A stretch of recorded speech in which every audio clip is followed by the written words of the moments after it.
जय जगन्नाथ नमस्कार। आसतु नजर पकईवा मयूरभंज जिलार बछा बछा खबर गुड़िक उपरे। आपण जदि मयूरभंज को भल पाउथांती ताहले वीडियोटी को शेष पर्यंत देखंतु। आउ चैनल को जो मैंने प्रथम कर आछंती सब्सक्राइब करंतु। आजिर प्रथम खबर बेतनडी बजार रे चढ़ाऊ करी विभिन्न दुकान और होटेल मानकरे काम करथवा शिशु श्रमिक मानकु उद्धार करी गुरुवार अपराह्न 5टारे चाइल्ड लाइन को हस्तांतरित कला श्रम विभाग। सूचना मुताबक बेतनडी बजार शिशु श्रमिक मान बाबद में खबर पाई स्वेच्छासेवी अनुष्ठान बस्ती एरिया डेवलपमेंट काउंसिल बा बीएडीसी पक्षर सर्वे करा जाई मयूरभंज जिला श्रम विभाग को खबर दी जाइथिला। यापर श्रम विभाग एवं स्वेच्छासेवी अनुष्ठान बीएडीसी पक्षर बेतनडी पुलिस सहायतार बेतनडी बजार में मिलित भाव में चढ़ाऊ करा जाई विभिन्न दुकान एवं होटेल मानकरे काम करथिबा 4 जन शिशु श्रमिक को उद्धार करा। यापर उद्धार श्रमिक मानकु बेतनडी थाना को अणाई सविशेष तथ्य संग्रह करा। यापर अपराह्न श्रम विभाग पक्षर श्रमिक मानकु चाइल्ड लाइन को हस्तांतरित करा। परवर्ती खबर करंजिया थाना रे लिखित भाव में अवगत कले देह प्रकल्प विस्थापित बकेया अर्थराशि न पाई मार्च 3 तारिख में धारणा देवे। करंजिया ब्लॉक हाथीबारी ठारे निर्माण होइथिबा देह प्रकल्प पाई विस्थापित होइथिबा ग्रामवासी मध्यरु जो ग्रामवासी माने अर्थराशि पाइबारु वंचित रहिसंती सेमाने श्रमिक नेता चंद्र कुमार सामळेन्दु दास को नेतृत्व में अपराह्न 4 घटिका समय करंजिया थाना रे लिखित अभियोग करिसंती। बकेया अर्थराशि न पाइले मार्च 3 तारिख दिन उपजिलापाल कार्यालय को घेराव करी धारणा देवे बोली करंजिया थाना इन्स्पेक्टर बलराम महाराण को लिखित भाव अवगत करथिबा देखा मिली। परवर्ती खबर केन्दुमुणी वन्यप्राणी वनांचल पक्षर विभिन्न ग्राम में जंगल एवं वन्यप्राणी सुरक्षा सचेतनता कार्यक्रम अनुष्ठित। राज्य सरकार जंगल परिवेश और जलवायु परिवर्तन विभाग अनुकूल करंजिया वनखंड अनुकूल करंजिया वनखंड अधीन केन्दुमुड़ी वन्यप्राणी वनांचल पक्षर वनाग्नि निवारण सचेतनता कार्यक्रम गुरुवार एवं शुक्रवार दिन 10 घटिका ठारू अपराह्न 1 घटिका जाए दिवसव्यापी विभिन्न ग्राम में अनुष्ठित हो। कार्यक्रम में बहु वरेण्य अतिथि वृंद जोग दे जंगल को निआं दाउरू रक्षा करने लगी ग्रामवासी मान निवेदन करथिले। कार्यक्रम में वनांचल अधिकारी अग्निशम अधिकारी वनपाल वनरक्षी मान सहित मास्टर ट्रेनर सुब्रत विश्वाल जोग दे विभिन्न कौशल अवलंबन कर ग्रामवासी मान वनाग्नि कारण और वन्यजंतु सुरक्षा बाबद को सचेतनता कराइथिले। आगक खरा दिन आसुथिबारु एही कार्यक्रम जरिया वन्यजंतु मानकर रक्षा लगी जंगल में निआं न लगाइबाकू सचेतनता करा जायथिला। कार्यक्रम को वनांचल कार्यालय कर्मचारी वृंद परिचालन में सक्रिय अंशग्रहण करथिले। परवर्ती खबर दांतियामुहा चित्रोड़ा रास्तार बड़जामणी फांडी छकरे स्कूटी को धक्का दे 100 मीटर घसाड़ी नेला मालवाही गाड़ी जड़े गुरुतर। सूचना मुताबक बेतनडी थाना बड़जामणी फांडी अधीन केन्दुछाटिया ग्रामर श्यामसुंदर देउरी एवं Kanhu Deuri OD 11H0380 number विशिष्ट श्यामसुंदर कर्मकार नाम पंजीकृत स्कूटी जोगे जाउथवा समय स्कूटीर तेल सरी जाइथिला। उभय रास्तार स्कूटी गाड़ी को गड़ाई गड़ाई जाउथवा समय एक द्रुतगामी मालवाही गाड़ी पछपटू आसी धक्का दे स्कूटी को पाखापाखि 100 मीटर घसाड़ी नहीं। एथिरे श्यामसुंदर देहुरींकर अवस्था अत्यंत संकटापन्न होइथिबा बेले कान्हा देहुरी अल्पके बर्ती जाइछन्ति। श्यामसुंदर को प्राथमिक चिकित्सा पर कटक बड़ डाक्तरखाना स्थानांतरित करा जाइथिबा बेले खबर पाई बेतनडी पुलिस घटनास्थल में पहुंची दुर्घटनाग्रस्त स्कूटी को जबत करछि। एपटे धक्का दे घटनास्थल चंपट मारिथिबा मालवाही द्रुतगामी गाड़ी को धरिबाकू उद्यम आरंभ करछि पुलिस। परवर्ती खबर अबकारी विभाग जलेश्वर स्थित सैटेलाइट कार्यालय पक्षर एक टीम बेतनडी थाना अधीन पारई एवं मुक्तापुर ग्राम में चढ़ाऊ कर चोरादेशी मद एवं विदेशी मद जबत करने सहित यह बेआईन कारबार में जड़ित 3 जन को गिरफ्त कर गुरुवार अपराह्न 5:30 कटचाण कर। गिरफ अभियुक्त मैंने होउछन्ति पारई ग्रामर गीता पात्र एवं झांग टुडू समेत मुक्तापुर ग्रामर अजय दास। अबकारी विभाग सैटेलाइट टीम सेमानक निकटर चोरादेशी मद और विदेशी मद जबत करने सहित एने 3 गोटी पृथक मामला रुजु करथिला। यापर अभियुक्त मानक स्वास्थ्य परीक्षा पर अपराह्न बेतनटी जेएमएफसी कोर्ट को चालाण कर सूचना मिली। परवर्ती खबर मयूरभंज जिलार प्रसिद्ध चैत्र पर्व 2025 पालन निमंते महात्मा गांधी सम्मेलनी कक्षठारे प्रस्तुति बैठक अनुष्ठित। मयूरभंज जिलार प्रसिद्ध चैत्र पर्व 2025 पालन नहीं प्रशासन पक्षर गुरुवार जिलापाल कार्यालय स्थित महात्मा गांधी सम्मेलनी कक्षठारे जिलापाल हेमकांत स्वयं अध्यक्षतार एक प्रस्तुति बैठक अनुष्ठित होइछि। चलित वर्ष आसंता एप्रिल मास 11 तारिख रु 14 तारिख पर्यंत ମୟୂରଭଞ୍ଜ ଜିଲ୍ଲାର ବିଶ୍ୱ ପ୍ରସିଦ୍ଧ ଛଉ ନୃତ୍ୟ ସ୍ଥାନୀୟ ଛଉ ପଡ଼ିଆଠାରେ ପରିବେଷଣ କରାଯିବା ନେଇ ନିଷ୍ପତ୍ତି ନିଆଯାଇଛି। ମାତ୍ର ପ୍ରତିବର୍ଷ ଭଳି 3 ଦିନ ରାତିରେ ଛଉ ନୃତ୍ୟ ଉତ୍ସବ ଅନୁଷ୍ଠିତ ହେବ ଏବଂ ଏପ୍ରିଲ 12 ତାରିଖରେ ବାହାର ରାଜ୍ୟମାନଙ୍କରେ ବିଭିନ୍ନ ଛଉ ନୃତ୍ୟ ଦଳକୁ ଆମନ୍ତ୍ରଣ କରାଯାଇ ସେମାନଙ୍କ ଦ୍ୱାରା କାର୍ଯ୍ୟକ୍ରମ ପରିବେଷଣ କରାଯିବା ନେଇ ନିଷ୍ପତ୍ତି ନିଆଯାଇଛି।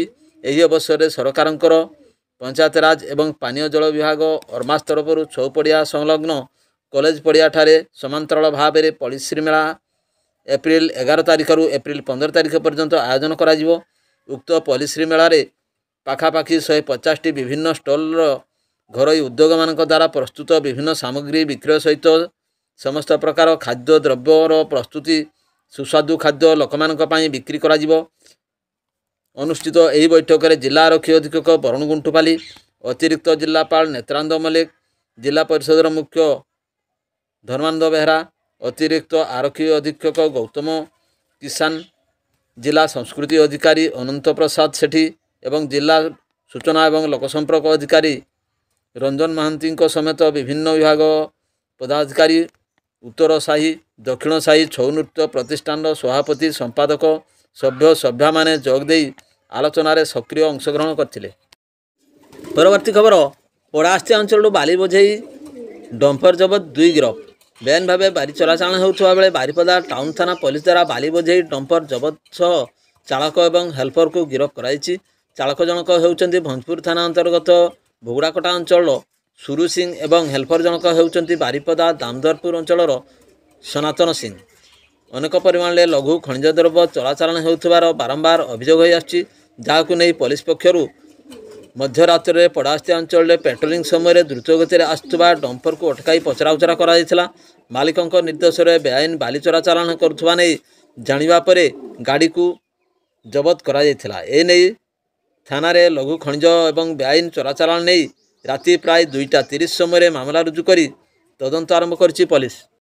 ପରବର୍ତ୍ତୀ ଖବର, ମୟୂରଭଞ୍ଜ ଜିଲ୍ଲା Bahalda state bank of India ଶାଖାରେ ଡକାୟତ ହୋଇଛି। ଗୁରୁବାର ସକାଳେ ପ୍ରାୟ 10ଟା 15 ସମୟରେ ସ୍ଥାନୀୟ ଷ୍ଟେଟ୍ ବ୍ୟାଙ୍କ ଖୋଲିବା ମାତ୍ରେ 5 ଜଣ ଦୁର୍ବୃତ୍ତ ବ୍ୟାଙ୍କ ଭିତରକୁ ପଶି ବନ୍ଧୁକ ଏବଂ ଛୁରୀ ଭଳି ମାରଣାସ୍ତ୍ର ଦେଖାଇ କର୍ମଚାରୀ ଏବଂ ଗ୍ରାହକଙ୍କଠାରୁ ଲକ୍ଷ ଲକ୍ଷ ଟଙ୍କା ଲୁଟି ନେଇଛନ୍ତି। ଦୁର୍ବୃତ୍ତମାନେ ମୁଣ୍ଡରେ ହେଲମେଟ୍ ପିନ୍ଧିଥିଲେ। ବ୍ୟାଙ୍କ ଖୋଲିବା ସମୟରେ ବ୍ୟାଙ୍କରେ ସୁରକ୍ଷାକର୍ମୀ ନଥିବାର ସୁଯୋଗରେ ଏହି ଡକାୟତି ହୋଇଛି। ଏହି ସମୟରେ ବ୍ୟାଙ୍କ ଭିତରେ 18 ଜଣ ଗ୍ରାହକ ଥିବାର ସୂଚନା ମିଳିଛି। ଦୁର୍ବୃତ୍ତମାନେ ସମସ୍ତଙ୍କ ମୋବାଇଲ ଫୋନ୍ ଛଡ଼ାଇ ନେଇ ଗୋଟିଏ ସ୍ଥାନରେ ରଖିଦେଇଥିଲେ। ବ୍ୟାଙ୍କ ମ୍ୟାନେଜର ବୈଦ୍ୟନାଥ ହେମ୍ବ୍ରମ 46 ବର୍ଷ ଏବଂ ବ୍ୟାଙ୍କ କର୍ମଚାରୀ ସନ୍ତୋଷ ମହାନ୍ତ 38 ବର୍ଷଙ୍କୁ ବନ୍ଧୁକର ପଛପଟରେ ଆଘାତ କରିବା ଫଳରେ ଆହତ ହୋଇଛନ୍ତି। ଆହତମାନଙ୍କୁ ବହଳଦା ଡାକ୍ତରଖାନାରେ ପ୍ରାଥମିକ ଚିକିତ୍ସା କରାଯାଇଛି। ଦୁର୍ବୃତ୍ତମାନେ ବ୍ୟାଙ୍କ ଭିତରେ ଥିବା ସମସ୍ତଙ୍କୁ ଷ୍ଟ୍ରଙ୍ଗ ରୁମ୍ରେ ଭର୍ତ୍ତି କରିବା ପରେ ଲୁଟ୍ କରିଥିଲେ। ଯିବାବେଳେ ସାଙ୍ଗରେ ଆଣିଥିବା ଏକ ତାଲା ବ୍ୟାଙ୍କରେ ମୁଖ୍ୟ ଦ୍ୱାରରେ ପକାଇ ଛୁ ମାରିଥିଲେ। ପୂର୍ବାହ୍ନ ପ୍ରାୟ 10ଟା 25 ସମୟରେ ବହଳଦା ପୁଲିସ ଖବର ପାଇ ଘଟଣାସ୍ଥଳରେ ପହଞ୍ଚିଥିଲା। ରାଇରଙ୍ଗପୁର ଅତିରିକ୍ତ ଏସ୍ପି ଏସ୍ଡିପିଓ ଅସ୍ଥାୟୀ ରୂପେ ବହଳଦା ଥାନା ଦାୟିତ୍ୱରେ ଥିବା ତିରିଙ୍ଗ ଥାନା ଆଇଆଇସି ପ୍ରମୁଖ ବରିଷ୍ଠ ପୁଲିସ ଅଧିକାରୀ ବ୍ୟାଙ୍କରେ ପହଞ୍ଚି ଦୁର୍ବୃତ୍ତମାନେ ପକାଇଥିବା ତାଲା ଭାଙ୍ଗି ସମସ୍ତ ଗ୍ରାହକ ଏବଂ ବ୍ୟାଙ୍କ କର୍ମଚାରୀମାନଙ୍କୁ ଉଦ୍ଧାର କରିଥିଲେ। ମୋଟରସାଇକେଲରେ ଆସିଥିବା ଡକାୟତମାନେ ବ୍ୟାଙ୍କରୁ ପ୍ରାୟ 20 ଲକ୍ଷରୁ ଉର୍ଦ୍ଧ୍ୱ ଟଙ୍କା ଲୁଟି ନେଇଥିବା ଚର୍ଚ୍ଚା ହେଉଛି। ଲୁଟ୍ ପରେ ଲୁଟିଆମାନେ ପଡ଼ୋଶୀ ଝାଡ଼ଖଣ୍ଡକୁ ପଳାଇ ଯାଇଥିବା ପୁଲିସ ସନ୍ଦେହ କରୁଛି। ଖବର ପାଇ ମୟୂରଭଞ୍ଜ ଏସ୍ପି ବରୁଣ ଗୁଣ୍ଠୁପାଲି ନିଜ ସହ ବହଳଦା ଥାନାରେ 2 ପୂର୍ବତନ ଆଇଆଇସି ବୀରେନ୍ଦ୍ର କୁମାର ସେନାପତି ଏବଂ ପଞ୍ଚାନନ ମହାନ୍ତିଙ୍କୁ ମଧ୍ୟ ସାଥିରେ ନେଇ ପହଞ୍ଚିଥିଲେ।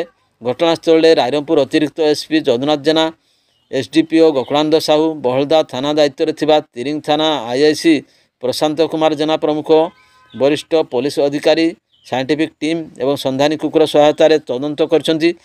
20 ଲକ୍ଷ ଟଙ୍କା ଲୁଟ୍ ହୋଇଛି ବୋଲି ମୟୂରଭଞ୍ଜ ଏସ୍ପି ସୂଚନା ପ୍ରଦାନ କରିଛନ୍ତି। ପରବର୍ତ୍ତୀ ଖବର, ଜୈନିକ ଭିନ୍ନକ୍ଷମ ଯୁବତୀଙ୍କୁ ବଳାତ୍କାର କରାଇବା ଅଭିଯୋଗରେ 2022ରେ ଏକ ମାମଲାକୁ ପ୍ରଥମ ଅତିରିକ୍ତ ଦୌରାଜ ତଥା ସ୍ୱତନ୍ତ୍ର ଜଜ୍ ସତ୍ୟନାରାୟଣ ପାତ୍ର ବିଚାର କରି ମୟୂରଭଞ୍ଜ ଜିଲ୍ଲା ବଡ଼ସାହି ଥାନା ଦେଉଳିଆ ଗ୍ରାମର ବିକାଶ ଚନ୍ଦ୍ର ପାତ୍ର ବୟସ 35 ବର୍ଷକୁ ଦୋଷୀ ସାବ୍ୟସ୍ତ କରିବା ସହ ଦଣ୍ଡାଦେଶ ଗୁରୁବାର ଶୁଣାଇଛନ୍ତି। ଦୋଷୀ ସାବ୍ୟସ୍ତ ଅଭିଯୁକ୍ତଙ୍କୁ ଭାରତୀୟ ପିଙ୍ଗଳ କୋଡ଼୍ 376/2(1) ଦଫାରେ 10 ବର୍ଷର ସଶ୍ରମ କାରାଦଣ୍ଡ ସହ 50,000 ଟଙ୍କା ଜରିମାନା ଅନାଦାୟର ଅତିରିକ୍ତ 6 ମାସ କାରାଦଣ୍ଡ ଆଦେଶ ଦେଇଛନ୍ତି। ଅଭିଯୁକ୍ତ 2022 ନଭେମ୍ବର 22ରୁ ବାରିପଦା ମଣ୍ଡଳ କାରାଗାରରେ ବିଚାରାଧୀନ କଏଦୀ ଭାବରେ ରହିଥିବା ଅବଧିକୁ ମଧ୍ୟ ମୋଟ दंडादेशरू ह्रास करा नहीं राय उल्लेख कराई। ओडिशा पीड़िता क्षतिपूरण योजना अनुଯାयी पीड़िता को आवश्यक क्षतिपूरण प्रदान करने सकाशे जिला आईन सेवा प्राधिकरण को सुपारिश कराई। सरकार पक्षर अतिरिक्त स्वतंत्र पीपी कृष्णचंद्र दास मामला परिचालना करथिले। बड़साई थाना 2022 नवेम्बर 21 तारिख में पीड़िता पक्षर होइथिबा अभियोग अनुଯାयी घरे एकुटिया थिबार सुजोग नहीं अभियुक्त तांकु बलात्कार करिथिबा नहीं 319/22 नंबर रे एक मामला विभिन्न दफारे रुजु होइतिला एवं सेही दिन ठारू अभियुक्त गिरफ होई विचाराधीन कैदी भाव में रही आछि। ए घटना रे तदंत करी पुलिस 2023 मार्च 29 रे चार्जसीट दाखल करथिला एवं 2023 मई 9 तारिख रे चार्ज फ्रेम होइतिला। परवर्ती खबर कुड़ियाणारे नूतन भाव कुड़ियाणा 2 ब्लॉक स्थापन एवं चांदुआ थिबा कुड़ियाणा ब्लॉक कार्यालय को चांदुआ ब्लॉक नाम नामकरण करा बांगरीपोषी विधायिका संजली मुर्मू पक्षर गुरुवार भुवनेश्वर राज्य सरकार ग्राम उन्नयन पंचायतराज एवं पानीय जल विभाग मंत्री नवीनारायण नायक को एक स्मारक पत्र प्रदान करछंती। एही दायित्व प्रदान समय संपृक्त ब्लॉकर समाजसेवी उमाशंकर बेहरा मध्य सामिल थिले। दिया जायथिबा स्मारक पत्र दर्शाଯାଇଛି जे जनसाधारणकर उन्नत सेवा सह प्रशासनिक सुविधा प्रदान करा सकाशे ब्लॉकर भौगोलिक स्थिति क्रमबद्धस्तु जनसंख्या तथा विकासमूलक कार्य परिचालना दृष्टि कुड़ियाणा ब्लॉक रे 2टी स्वतंत्र ब्लॉक कार्यालय प्रतिष्ठा करार आवश्यकता रही। वर्तमान यही ब्लॉक अधीन 17टी पंचायत अधिकांश पंचायत चांदुआ ब्लॉक कार्यालय ठारू बहु दूर में रोचुवा कारण प्रशासनिक सेवा जगाइबारे जटिल परिस्थिति सृष्टि होउची। एणु यही ब्लॉक अधीन 17टी पंचायत को भाग कर कुड़ियाणा 2 नाम एक नूतन ब्लॉक प्रतिष्ठा करा सहित चांदुआ ठारे थिबा कुड़ियाणा ब्लॉक कार्यालय को चांदुआ ब्लॉक कार्यालय नामकरण करा विधायिका संजली मुर्मू मंत्री को दृष्टि आकर्षण करछंती। ए संपर्क में मध्य विधायिका पक्षर मुख्यमंत्री को दृष्टि आकर्षण करा सहित अनुरूप दाबी करा सूचना। परवर्ती खबर रंगामाटिया स्थित पंडित रघुनाथ मुर्मू मेडिकल कॉलेज सम्मुख दे जाइथिबा रेल धारणा बाम पाखरु जड़े व्यक्तिर गलित मृतदेह परित्यक्त अवस्था रेलवे कर्तृपक्ष पक्षर गुरुवार प्रत्युषे उद्धार कराଯାଇଛି। मृत देहटी रेलधारणा निकट एक बुदामूल 2 दिन पूर्व अनुमान कराउछि एवं आनुमानिक बयस 85 वर्ष हेबो बोली प्रकाश। ए संपर्क में बालेश्वर जीआरपी रे 16/24-25 नंबर एक अपमृत्यु मामला रुजु होइछि। स्थानीय जिला सदर महकुमा डाक्तरखाना रे मृतकों शव व्यवच्छेद करा सहित चिन्हट पर संरक्षित कर रखाई। मृतकों संपर्क में कौन व्यक्ति चाहिए बारिपदा जीआरपी थाना सहित जोगाजोग करने को कहुଯାଇଛି।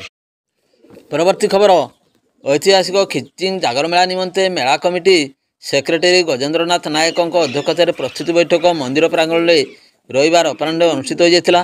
पूर्व वर्षर बरणी पाठ समस्या एवं मेला को अधिक सरस सुंदर करने लगी प्रस्ताव गृहीत करा। शिवरात्रि दिन सुविधार भक्तों दीप प्रज्वलन पूजा अर्चना निमंते चलित वर्ष मंदिर पार्श्ववर्ती स्थान को सफा करने खिचिंग मंदिर ठारू मुख्य रास्तार आलोक व्यवस्था खिचिंग महोत्सव पार्किंग पानीय जल चिकित्सा शिविर सूचना केन्द्र मंदिर बेढ़ा उज्ज्वल आलोक व्यवस्था सह दक्षिण द्वार खोलिबा इत्यादि प्रांगण में आलोचना होता।